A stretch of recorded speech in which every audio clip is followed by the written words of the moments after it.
त्रासदी दिले फिर से आप लोगों को।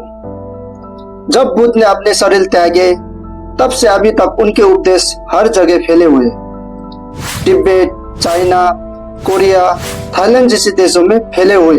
क्या आपने कभी ये सोचने की जरूरत की है कि हम लोग जो बुद्ध के उपदेश पढ़ते हैं, उनके उपदेश के विषय में दिन रात मेहनत करते हैं, आखिर क्यों बुद्ध के उपदेश को लिखा गया होगा? ज्ञानियों ने बुद्ध के उपदेश को इतना सीरियसली क्यों लिया, इसके विषय में बारीकी से समझेंगे। तो वेलकम है आप लोगों को मिस्ट्री मॉन्क के इस एपिसोड में। चलो कुछ नया सीखते हैं।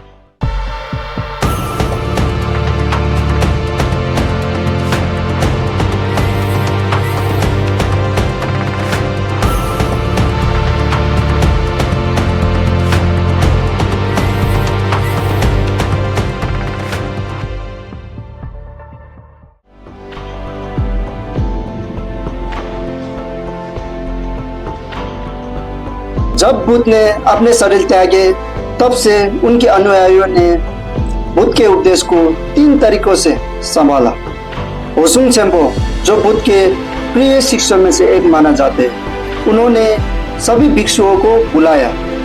उस वक्त बुलाने के लिए घंटी के उपयोग किया जाता था।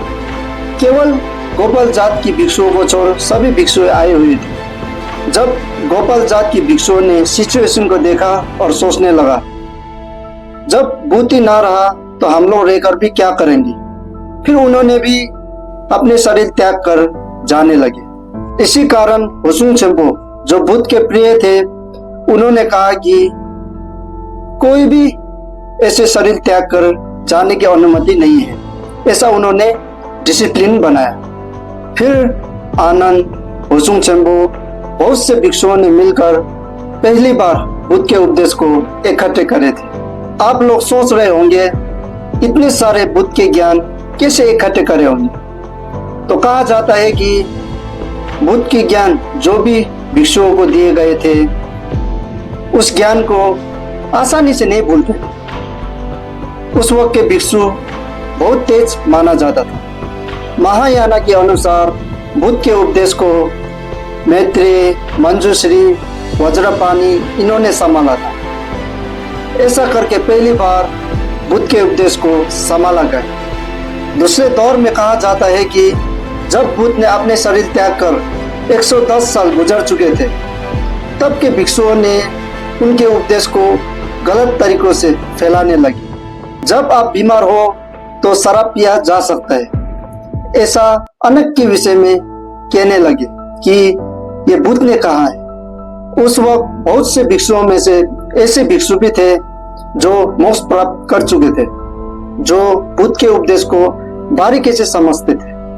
उन्होंने झूठे उपदेश को खत्म कर बुद्ध के सच्चे उपदेश को संभाला, बुद्ध के सच्चे उपदेश को इकट्ठे करे थे। फिर बहुत से साल गुजरे जब बुद्ध के उपदेश को तीसरी बार संभाला गया। असल में हुआ ये था कि अभी तक बुद्ध के उपदेश को 7 बड़े बड़े भिक्षुओं ने संभाला था। उसके बाद मरुता के नाम से प्रसिद्ध एक जगह पर एक व्यापारी रहते थे, जिसके घर में एक बेटा हुआ। उसने बहुत से पाप करे थे, जिसको छुपाकर वह भिक्षु बना।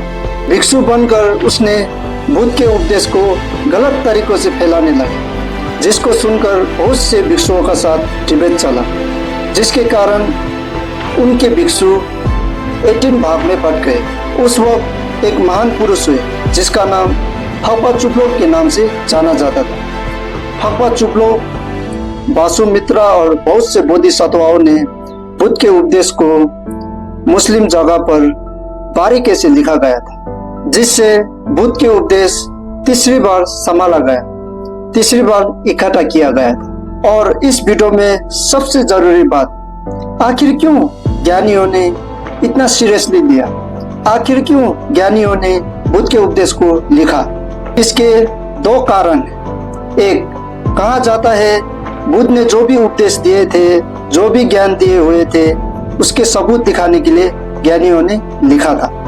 दूसरा, भविष्य में बहुत से भिक्षु बुद्ध के उपदेश को याद नहीं रख पाएंगे, इसी कारण बुद्ध के उपदेश को लिखा गया। ऐसे 2 कारण के विषय में कहा जाता है।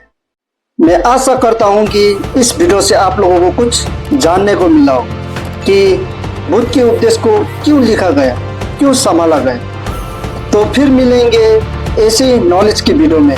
तब तक के लिए tata, bye bye, good night.